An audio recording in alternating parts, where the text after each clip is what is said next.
पिछली से पिछली क्लास में बात ये हो रही थी कि अगर तो कंपनी का जो एग्जिस्टिंग बिजनेस नेचर है और एग्जिस्टिंग गियरिंग है, अगर प्रोजेक्ट करने में इसने नहीं बदलना तो कंपनी का करंट वैक डिस्काउंट रेट यूज हो जाएगा। लेकिन अगर प्रोजेक्ट डिफरेंट रिस्क का है, बिजनेस नेचर कुछ और है, गियरिंग कुछ और है, तो फिर एग्जिस्टिंग वैक नहीं चलेगा। उसकी जगह एक तरीका होता है डिस्काउंट रेट प्रोजेक्ट स्पेसिफिक और एक तरीका होता है एपीवी। तो एपीवी कराने लगा।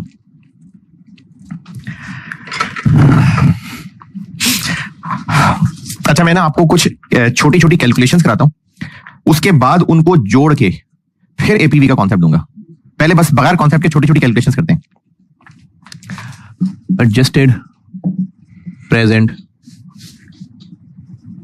वैल्यू एपीवी, जैसे एनपीवी एक टेक्निक होती है ना, तो एपीवी भी एक टेक्निक है एनपीवी की तरह की। इसका फॉर्मेट कैलकुलेशन वगैरह एनपीवी की तरह की चीजें, प्रेजेंट वैल्यू। लेकिन एनपीवी से कॉन्सेप्चुअली डिफरेंट है। तो मैं इसका कॉन्सेप्ट देता हूं। पहले मैं आपको ना छोटी छोटी कैलकुलेशन से कुछ बातें सिखाता हूं। जब ये सारी बातें सिखा लूंगा छोटी छोटी कैलकुलेशन से, फिर इसको ओवरऑल जोड़ूंगा और फिर वो जो चीजें कैलकुलेट की होंगी उनके फिर मैं नाम भी ले दूंगा। अभी बस कोई 3-4 छोटे छोटे सवाल करते हैं। पहला सवाल लिखें। अगर आप ये बात लिखना चाहें जो मैंने कही है तो बेशक लिख लें कि मैं आपको बगैर कॉन्सेप्ट समझाए पहले कुछ छोटी छोटी कैलकुलेशंस करा रहा हूं। एक बार उन कैलकुलेशंस की पिक्चर सामने ले आऊं ना, फिर उनके सारे डॉट्स कनेक्ट करके फिर एपीवी का कॉन्सेप्ट दूंगा। तो अगर आप ये इंट्रोडक्शन लिखना चाहें तो आपकी मर्जी है, ताकि कल को पढ़ रहे हो तो पता चले कि ये क्या किया था।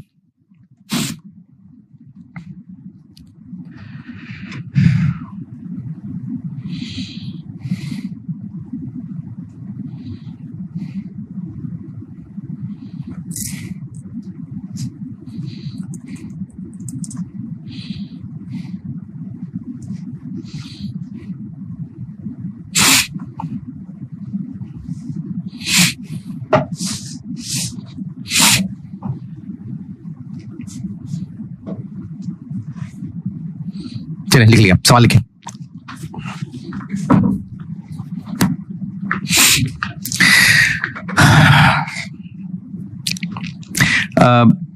प्रोजेक्ट की life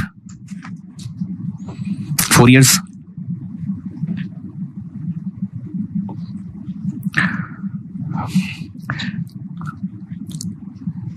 cost of plant 500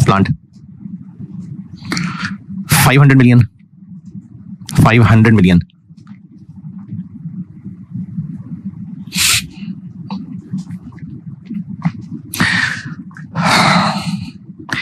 sales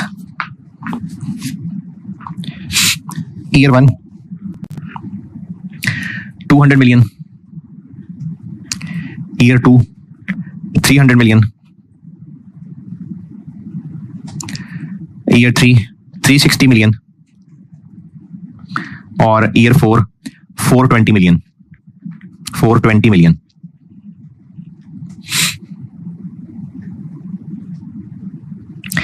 variable costs 20%, 20%। Plant की RV 60 million।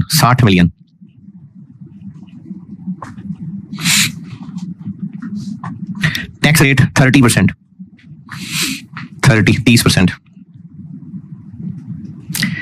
Tax depreciation 25%, reducing balance. RF 6%,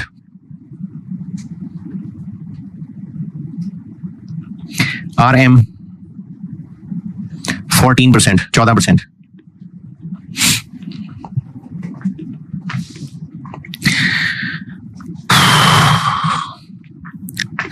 average equity beta industry to which project relates. Average equity beta of industry to which project relates 1.65 जी। उस industry का जिस nature में हम project करने लगे, जैसे वो हम ऑटोमोबाइल में जाने लगे थे तो ऑटोमोबाइल इंडस्ट्री का डाटा दिया हुआ था, तो जिस प्रोजेक्ट को हम करने लगे हैं उस नेचर ऑफ बिजनेस का इंडस्ट्री का इक्विटी बीटा 1.65 है। Average debt equity of that industry, उस इंडस्ट्री का एवरेज डेट इक्विटी 40-60, 40 डेट है 60 इक्विटी है।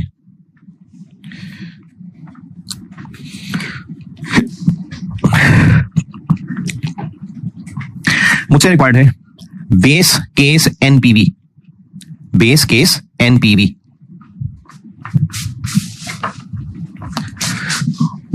Base case NPV. अच्छा, आप कैश फ्लोज बनाएं, डिस्काउंट रेट से ऊपर तक पहुंचे, फिर आगे मैं करता हूं। प्रोजेक्ट एनपीवी बेस केस क्या मतलब है, एनपीवी निकालनी है बस, तो कैश फ्लोज तक पहुंचे, नेट डिस्काउंटिंग से जस्ट ऊपर तक पहुंचे, फिर मैं चलता हूं आगे।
अरे छोटा सा सवाल था यार।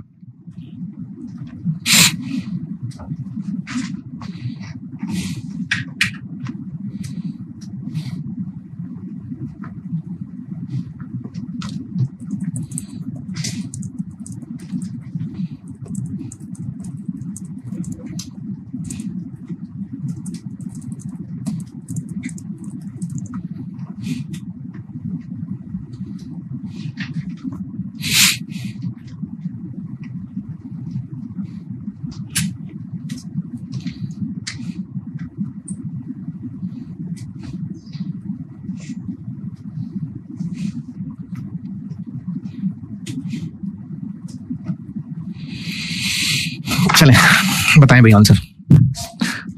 0 1 2 3 4 रुपीज मिलियन। सेल्स कितनी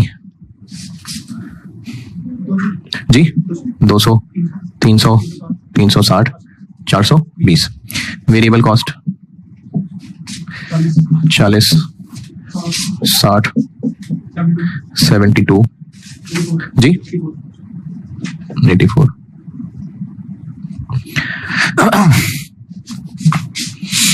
160 240 288 336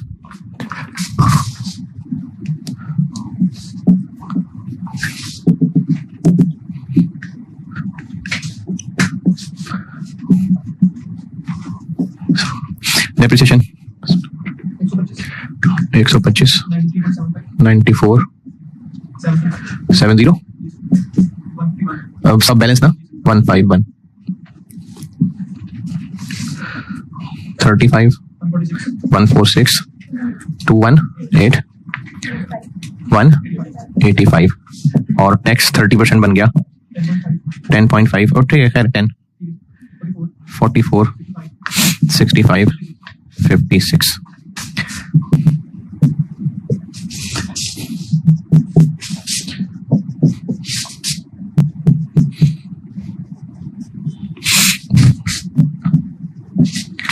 500 और है 60 500 150 196 223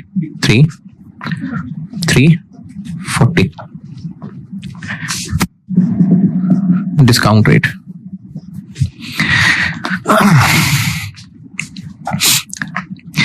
बेस केस एनपीवी कहते हैं कि प्रोजेक्ट की एनपीवी ये सोच के निकाली जाए कि ये प्रोजेक्ट सारा का सारा इक्विटी फाइनेंस होगा, यानी इस प्रोजेक्ट पे जितना पैसा लगेगा वो सब इक्विटी से रेज्ड होगा। इस बुनियाद पे, इस अजम्पशन पे अगर एनपीवी निकाली जाए तो उसको बेस केस एनपीवी कहते हैं। बेस केस एनपीवी प्रोजेक्ट की वो एनपीवी है जो इस अजम्पशन पे कैलकुलेट हो रही है कि सारा का सारा प्रोजेक्ट इक्विटी फाइनेंस्ड है। इसको बेस केस एनपीवी कहते हैं। प्रोजेक्ट की एनपीवी जैसे एनपीवी करते हैं, प्रोजेक्ट की एनपीवी इस अजम्पशन पे कि अगर 100% प्रोजेक्ट इक्विटी फाइनेंस्ड है। सवाल में नहीं होगा इक्विटी फाइनेंस, अभी मैं अगले सवालों में डेट डालूंगा। अगले सवालों से मेरी मुराद है मैंने इसी सिनेरियो को ना 3-4 सवालों में तोड़ना है। तो ये डेट है 500 मिलियन डेट से होना है रेस, लेकिन बेस केस एनपीवी प्रोजेक्ट की वो एनपीवी है जो इस अजम्पशन पे निकाली जाए कि प्रोजेक्ट 100% इक्विटी फाइनेंस्ड है।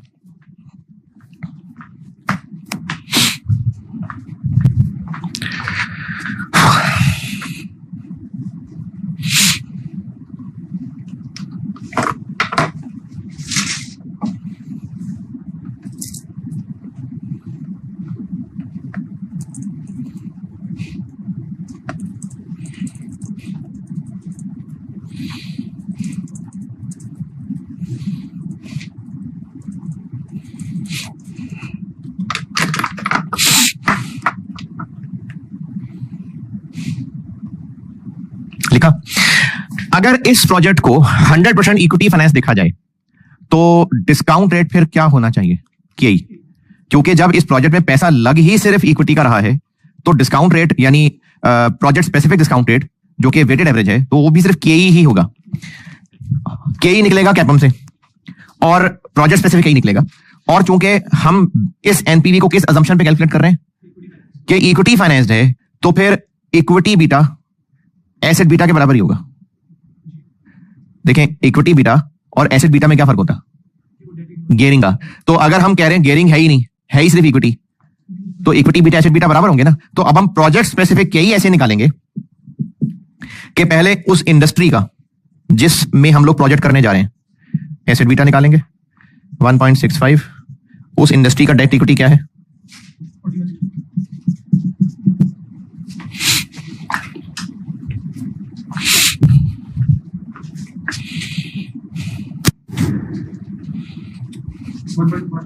1.125। और प्रोजेक्ट स्पेसिफिक KI निकालने के लिए इससे पहले जो पढ़ा था उसमें क्या कर रहे थे हम? इससे अब गेयरिंग करके प्रोजेक्ट स्पेसिफिक बीटा इक्विटी निकालते, उससे KI निकलता। तो हम चूंकि एनपीवी कैलकुलेट करते हुए असम्पशन क्या ले रहे हैं? 100% इक्विटी, तो इक्विटी बीटा भी यही है। तो हम इसी को यूज करके KI निकालेंगे। RF कितना? प्लस 1.125। RM कितना?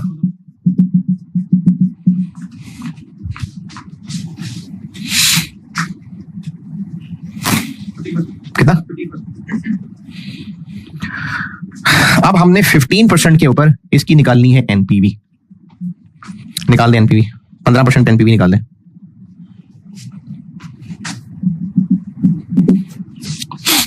%15 एनपीवी निकाल दें।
कितना 120 पॉजिटिव 120 में।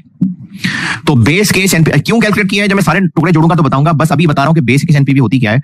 प्रोजेक्ट की एनपीवी अज्यूमिंग कि ये प्रोजेक्ट 100% इक्विटी फाइनेंस्ड है, और अगर रट्टा लगा लें तो प्रोजेक्ट की एनपीवी निकालने के लिए केई यूज होगा, केई कैपम से निकलेगा, और उस कैपम में एसेट बीटा प्रोजेक्ट वाला यूज होगा। ये याद हो गया कि इस बेस केस एनपीवी में हमने एनपीवी निकालनी है केई से डिस्काउंट करके, केई कैपम से निकलना है, और कैपम में एसेट बीटा यूज होगा project specific asset beta. Base case NPV की कैलकुलेशन तक बताएं। ओके, सही नहीं आ रहा और देख ले भाई, कोई है? यही आ रहा है, 15% पे करना है। हाँ जी, 120 तक कैलकुलेशन। ओके, क्या वो जो मैं कह रहा हूं रट्टा लगा लें। बेस केस एनपीवी प्रोजेक्ट की एनपीवी निकालनी है, डिस्काउंट रेट लेना है केई, केई कैपम से निकलेगा, और कैपम में project specific asset beta use होगा।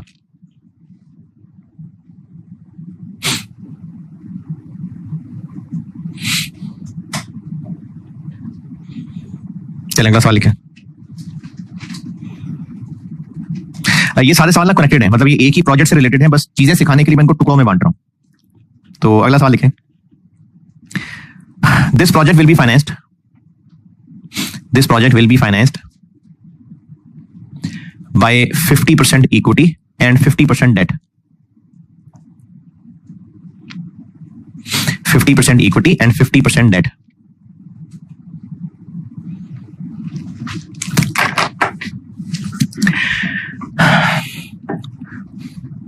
इशू कॉस्ट, जैसे ट्रांजैक्शन कॉस्ट होती है, डिवेंचर इशू करने होंगे तो कुछ ट्रांजैक्शन कॉस्ट पड़ेंगी, ब्रोकर का कमीशन हो सकता है। Issue cost for equity and debt, issue cost for equity and debt will be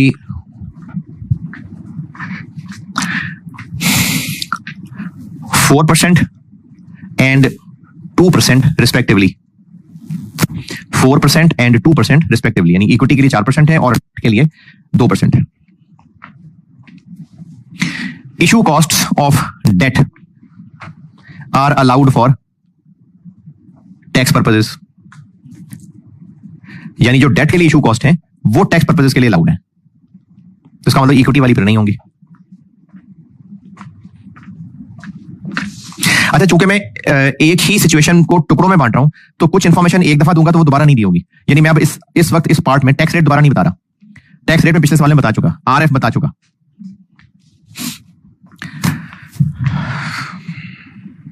मुझसे रिक्वायर्ड है PV of issue costs, PV of issue costs.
चले, इसको ना मैं दो तरह से सॉल्व करने लगा हूं और दोनों तरीके ठीक हैं।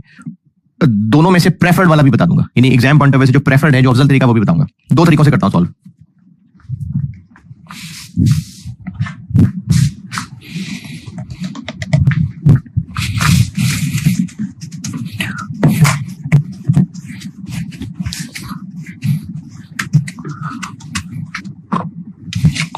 दो मेथड से सॉल्व करने लगा हूं, और ऐसा नहीं कि आपको नाम लेके मेथड का होगा। दो तरीके दोनों सही हैं। जो ज्यादा प्रेफर्ड है वो कहूंगा कौन सा वाला प्रेफर्ड है। इशू कॉस्ट इक्विटी पे कितनी होगी? हमें टोटल इन्वेस्ट कितना करना है? 500। तो 250 मिलियन इक्विटी से और 250 मिलियन डेट से।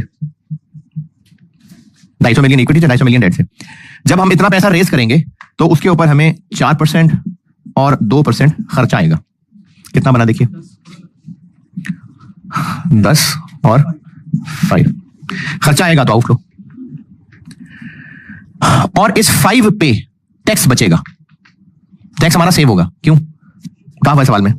तो tax saving on issue cost, 5 million पे 30% टैक्स बचेगा। लेकिन साल खत्म होगा, रिटर्न फाइल होगी तो बचेगा ना। देखें, टैक्स रिटर्न तो साल एंड पे फाइल होगी, तो इसलिए हमें इतना टैक्स बचेगा जरूर, लेकिन साल बाद। टाइमिंग के एतबार से ये 0 के ऊपर होगा। टाइम लाइन पे ये 0 के ऊपर होगा, क्योंकि अभी पैसा रेज करेंगे, लेकिन इसके ऊपर टैक्स बचते बचते, रिटर्न फाइल होते होते साल का एंड आ जाएगा। तो हमें इसके ऊपर टैक्स बचेगा इतना, लेकिन उसको 1 साल डिस्काउंट करना पड़ेगा। अच्छा, ये ना पहले भी ये काम किए हुए हैं, जहां पर हम एग्जिस्टिंग एसेट बेच रहे होते थे और नया ले रहे होते थे। तो एग्जिस्टिंग एसेट को बेचते ही प्रॉफिट हो जाता था, लेकिन टैक्स रिटर्न ईयर एंड आएगा तो फाइल होगी। तो इस पे जो टैक्स बचेगा वो हमें 1 साल डिस्काउंट करना पड़ेगा, है ना। अच्छा, वजह बताता हूं अगले 1-2 क्वेश्चन में। अभी बस मैं कह रहा हूं इसको हम आरएफ पे डिस्काउंट करेंगे। आरएफ कितना है? 6%। तो हम इसको 6% पे डिस्काउंट करेंगे। 1 साल 6% पे डिस्काउंट 1.42, और ये बन गया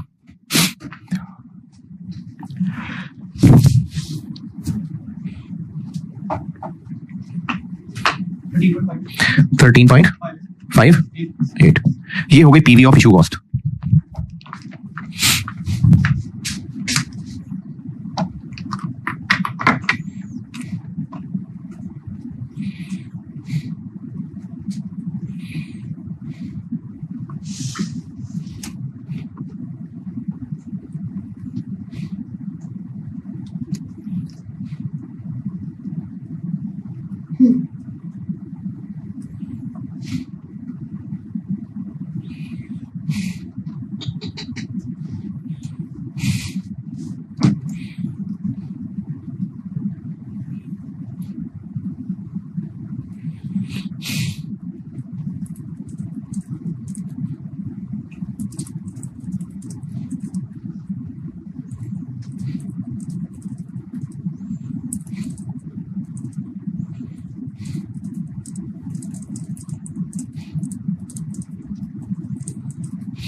जी ये नोटेड।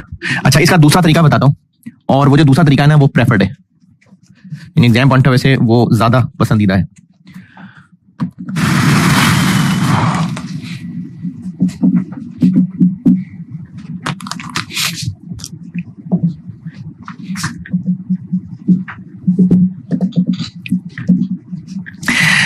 हमें प्रोजेक्ट के लिए कितने पैसे चाहिए? 500 मिलियन, और चाहिए, हमारे पास नहीं है। तो फिर जब 500 मिलियन रेज करेंगे तो ये 15 मिलियन जेब से जाएगा, ब्रोकर को कमीशन देना होगा ना, तो हमें फिर ये जेब से निकालना पड़ेगा। अब मेथड 1 इस सूरत में है कि हमारी जेब में 15 मिलियन थे, हम 15 मिलियन दे लेंगे अपनी जेब से, 500 मिलियन रेज हो जाएगा। और मेथड 2 इस बेस पे है कि हमारे पास 15 मिलियन भी नहीं है, तो फिर हम इतना रेज करेंगे कि नेट 500 आ जाए। यानी हमें ये जो 250 मिलियन इक्विटी से चाहिए, ये नेट ऑफ 4% 250 होना चाहिए, यानी हमें इतना रेज करना पड़ेगा। इसी तरह डेट हमें इतना रेज करना पड़ेगा कि नेट 250 बच जाए, और जितना रेज करेंगे ग्रॉस उतने के ऊपर चार्जेस पड़ेंगे, तो इसके ऊपर फिर इंटू 4% और इंटू 2%। मेथड 2 की assumption है कि नहीं है पैसे। हाँ, यानी हम इतना लोन लेंगे कि नेट 250 मिलियन हाथ में आ जाए। जैसे ये 250 मिलियन को 0.98 से डिवाइड करिए जरा, 255, इसका मतलब हम 255 रेज करेंगे और 5 खर्च करके तो 250 बच जाएगा। और जब हम रेज कर ही इतना रहे होंगे, यानी डिवेंचर इतने रुपए के इशू कर रहे होंगे, तो फिर 2% भी इसी के ऊपर लगेगा। क्या बना आंसर? 4 5.1। और अब टैक्स सेविंग भी फिर ये 5.1 पे मिलेगी।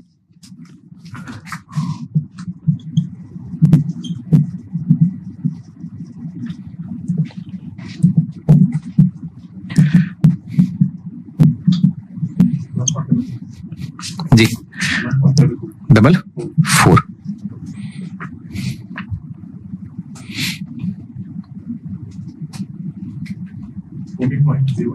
पॉइंट 0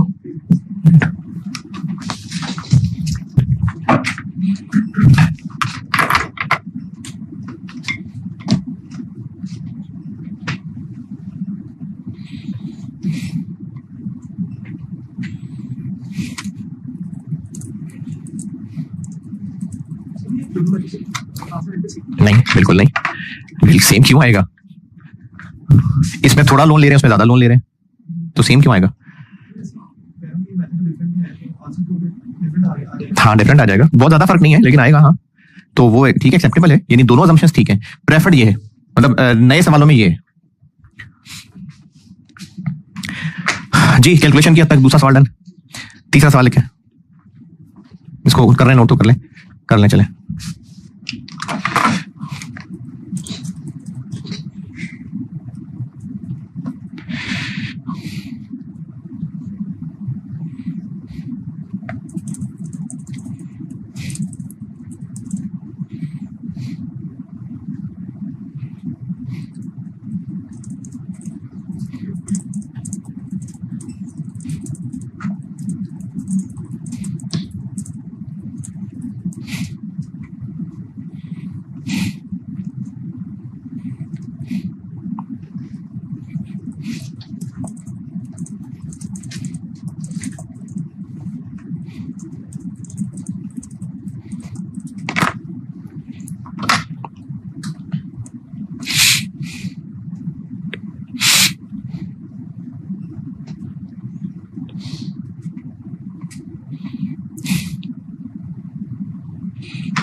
ठीक है, noted.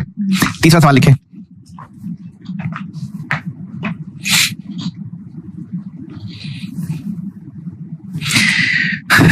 debt will be raised by issuing 10% TFCs redeemable at par after 4 years.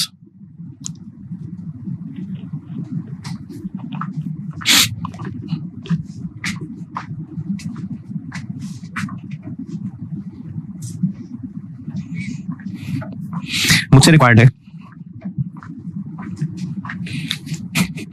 PV of tax shield on debt finance. Tax shield on debt finance. अच्छा, मैं ये छोटे छोटे सवाल करा के ना टुकड़े जोड़ के एपीवी का कॉन्सेप्ट दे रहा हूं। कल इसकी फिर 5 पेपर की प्रैक्टिस भी करूंगा। मुझसे रिक्वायर्ड है PV of tax shield on debt finance.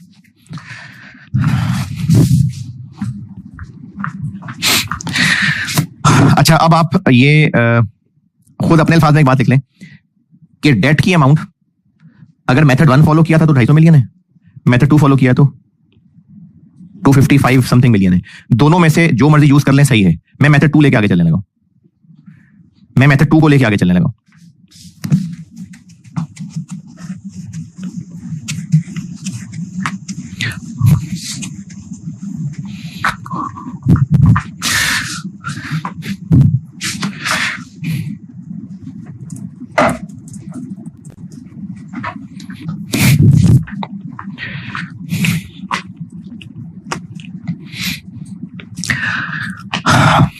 Date finance पे टैक्स क्यों बचेगा? जो इंटरेस्ट होगा उस पर टैक्स सेविंग मिलेगी। अच्छा, हर साल बराबर इंटरेस्ट होगा ना, हर साल 10% देंगे तो हर साल बराबर टैक्स बचेगा। तो 4 साल में हमें जो टैक्स बचेगा, PV of tax shield 255 point कितना डेट है 10, इतना हम डेट लेंगे, इस पे इतना इंटरेस्ट पड़ेगा कूपन, इतना टैक्स बचेगा।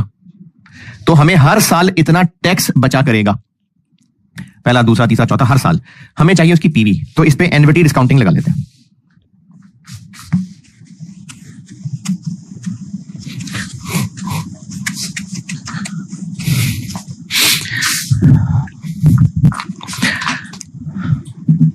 One minus 1.06 power minus 4.06।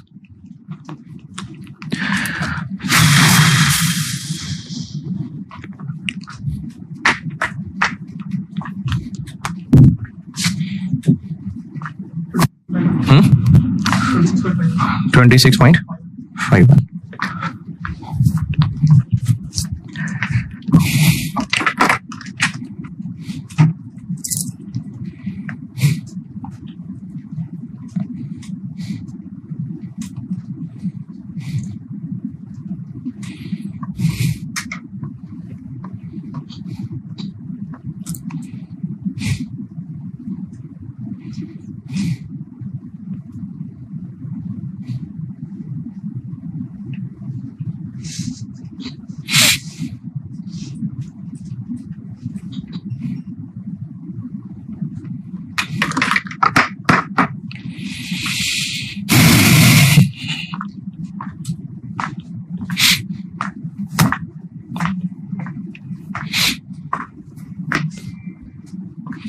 ठीक है जी, कैलकुलेटेड। अगला सवाल लिखा है,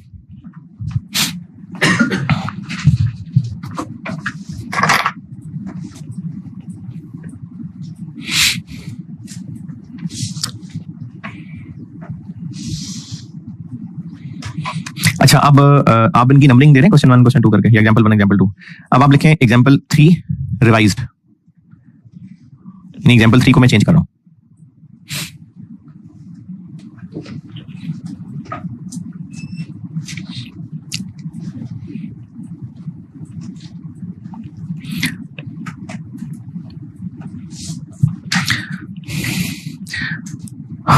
% of the debt finance, 40% of the debt finance will be obtained from government from government at a subsidized interest rate of 8% and remaining 60% of debt finance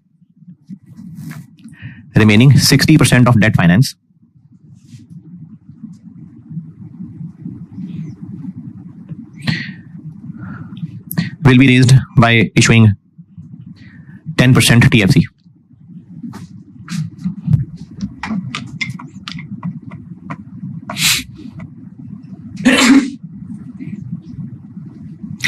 Both loans will be redeemed at par. Both loans will be redeemed at par after 4 years.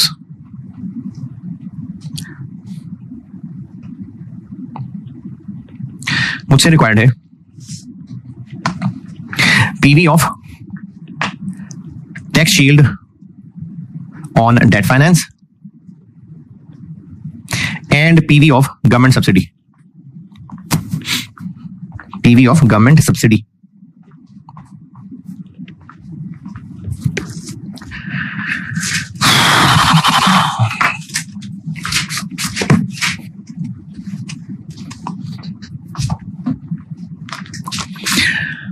PV of tax shield on debt. अब हमारा जो date है ना 255.1 million, ये हम दो अलग अलग जगहों से लेंगे. जो 40% है वो गवर्नमेंट से लेंगे और जो 60% है वो वही टीएफसी से लेंगे. रिस्पेक्टिवली अलग अलग इंटरेस्ट रेट लगेगा. 40-60 बोला ना, हर साल इतना टैक्स बचेगा. मैंने इसको दो टुकड़ों में तोड़ दिया, यानी ये हर साल टैक्स बचेगा. उसको तोड़ दिया और आगे अब यही 1 - 1.06 पावर -4.06.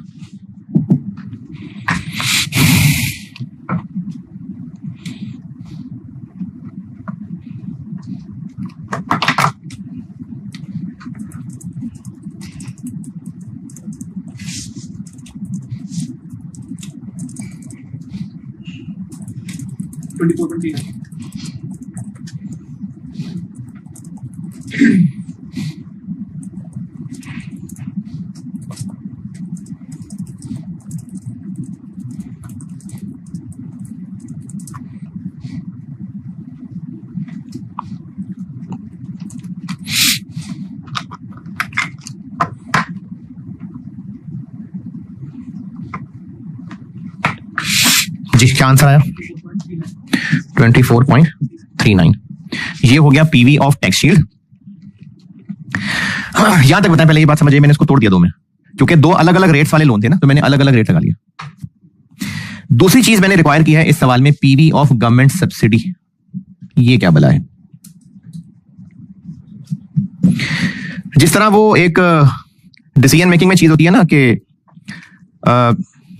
बहुत शुरू में मैंने आपको जब डिसीजन मेकिंग शुरू की थी तो रेलेवेंट कैश फ्लोस पहचानने की 4 बातें की थी. इसकी वजह से जो इनफ्लो होगा, इसकी वजह से जो आउटफ्लो होगा, और 2 चीजें थी जो ख्याली थी. एक इनफ्लो होना था, इसकी वजह से बच जाएगा, जाया हो जाएगा, तो उसको हम एक आउटफ्लो लेते थे. एक आउटफ्लो होना था, इसकी वजह से बच जाएगा, उसको हम एक इनफ्लो लेते थे. ये 2 ख्याली सी चीजें थी. मैंने 4 टिप्स बताई थी. इस प्रोजेक्ट की वजह से जो इनफ्लो होगा, इस प्रोजेक्ट की वजह से जो आउटफ्लो होगा, ये तो असल में फ्लो होगा. बाकी 2 चीजें ख्याली थी कि अगर ये प्रोजेक्ट ना होता तो एक इनफ्लो होना था, इसकी वजह से जाया हो जाएगा, उसको अपॉर्चुनिटी कॉस्ट ले लेते थे, ख्याली चीज थी. एक आउटफ्लो होना था, इस प्रोजेक्ट की वजह से बच जाएगा, उसको हम एक इनफ्लो ले लेते थे. तो ये कुछ इस तरह की चीज है. हमें गवर्नमेंट फंडिंग की वजह से नहीं, गवर्नमेंट फाइनेंसिंग करने की वजह से सारे टीएफसीज पे जाने की बजाय गवर्नमेंट फाइनेंसिंग करने की वजह से 2% बचत हो रही है. कौन सी 2%? ये हमारा एक हवाई फायदा है. हमने गवर्नमेंट बोरोइंग की, कमर्शियल बोरोइंग की बजाय तो बचत है, उस बचत को हम अपनी एक हवाई इनकम लेंगे. कितनी गवर्नमेंट फंडिंग फाइनेंसिंग ले रहे हैं हम? इतनी. बचत इतनी हो रही है ऐसा करने थे 2%. अच्छा, अब जो मैं आगे एक चीज लगाने लगा हूं ना, उसके दो रीजन बताऊंगा, दोनों में से आपको जो आसान लगे वो याद रखें, करना तो यही है। इसको हम एक इनकम ले रहे हैं ना, तो इनकम पे टैक्स पड़ता है, तो नेट ऑफ टैक्स कर लेते हैं। इसको हम एक इनकम मान रहे हैं ना, तो उसको नेट ऑफ टैक्स कर लिया। या चाहे ऐसे कह लें कि हमें गवर्नमेंट से लोन लेने में 2% का फायदा है, लेकिन एक नुकसान भी है। वो जो 10% पे टैक्स बचना था वो 2 पे नहीं बच पा रहा, तो 2 का फायदा भी है लेकिन थोड़ा सा नुकसान भी है, तो नेट इतना फायदा है। दोबारा, हमें 2% सस्ता लोन मिलने से फायदा हो रहा है, लेकिन इस फायदा होने से एक छोटा सा नुकसान भी हो रहा है। हम जो इतना इंटरेस्ट देके टैक्स बचा लेते, अब 2% पे टैक्स नहीं बच सकेगा, यानी हमें 2% बचत हो रही है और 2% पे जो टैक्स बचना था वो नहीं बच पा रहा, तो इतना फायदा हो रहा है और इतना नुकसान हो रहा है, यानी नेट 2 का 0.7। तो जो भी रीजन समझ लें, इसको नेट ऑफ टैक्स करना है, और ये तो एनुअल फिगर निकलेगी।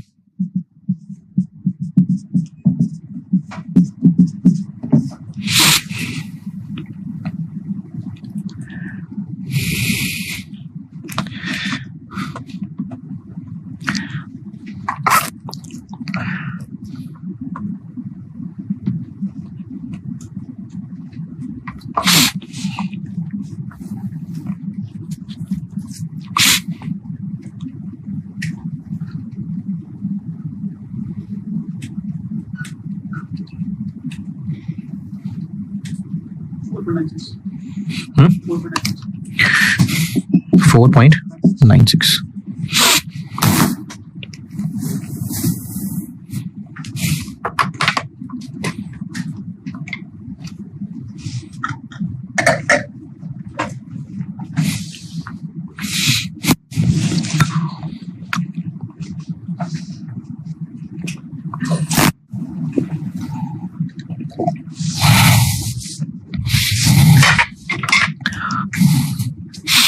हाँ जी, ओके, चलें अब इसको मैं समेटता हूं।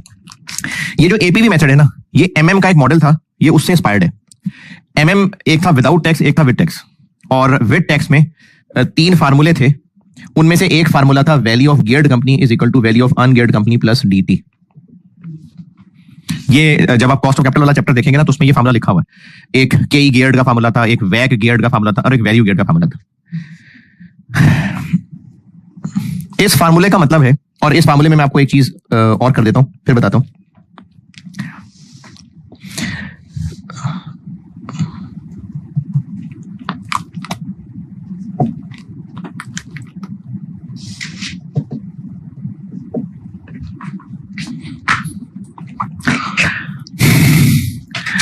इस फार्मूले का मतलब यह है कि अगर कोई बिजनेस अनगियर्ड है, तो उस बिजनेस की जितनी वर्थ है, अनगियर्ड मतलब डेट 0 है, उस बिजनेस की जितनी वर्थ है, ये एमएम विद टैक्स की बात कर रहा हूं। एमएम विद टैक्स कहता था ले लो लोन जितना लेना है।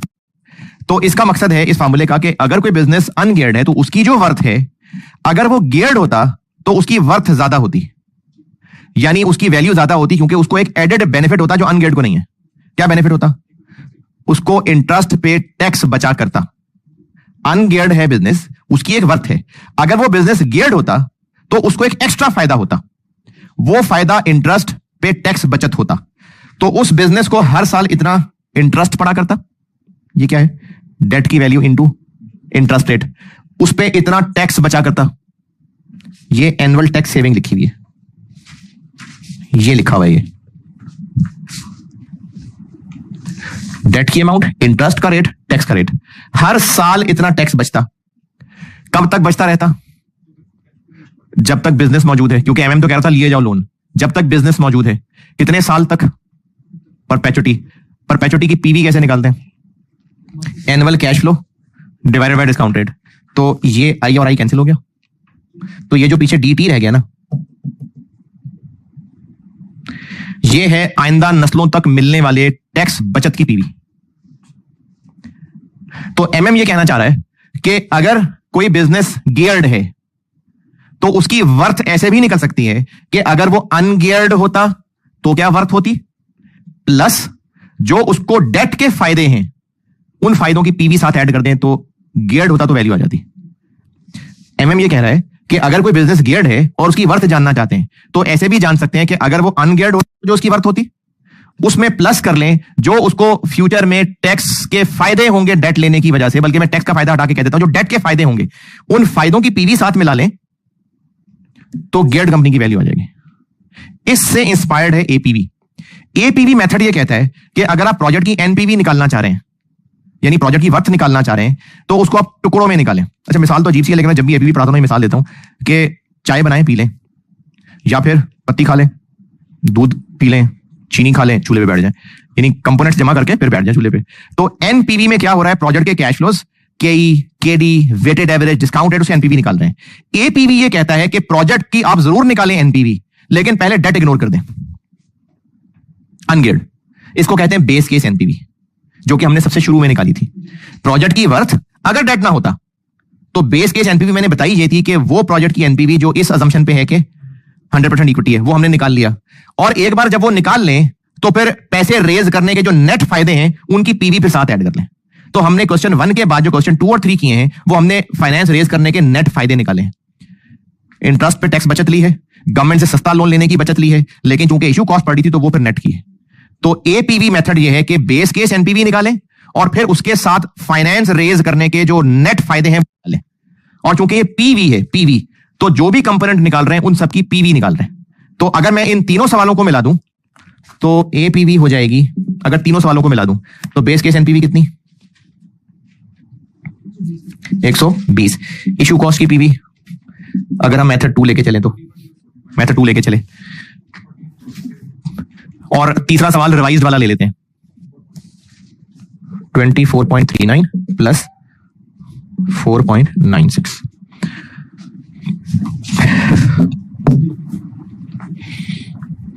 तो जो आंसर आएगा ये एपीवी होगी। और चूंकि ये एनपीवी जैसा तो खैर नहीं है, लेकिन कॉन्सेप्चुअली वही चीज है, तो डिसीजन मेकिंग सेम है कि एक्सेप्ट कर लेंगे अगर एपीवी पॉजिटिव है तो 135.27।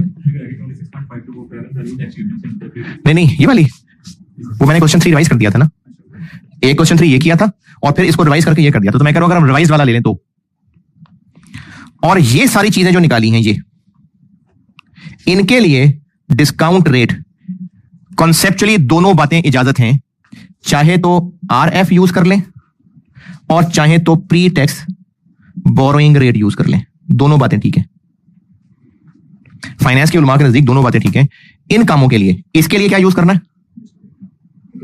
केई, और केई कैपम से, और उस कैपम के बीटा कौन सा रखना है, प्रोजेक्ट का एसेट बीटा। बाकी चीजों के लिए मैंने इस वक्त आरएफ यूज किया था, 10% भी यूज कर सकते थे। बाकी कामों के लिए मैंने 6% यूज किया था, 10% भी यूज हो सकता है। दोनों बातें ठीक है, आरएफ भी हो सकता है और प्री टैक्स बोरिंग रेट भी हो सकता है। आंसर डिफरेंट आएगा लेकिन दोनों ठीक है।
हाँ जी, ये नोटेड।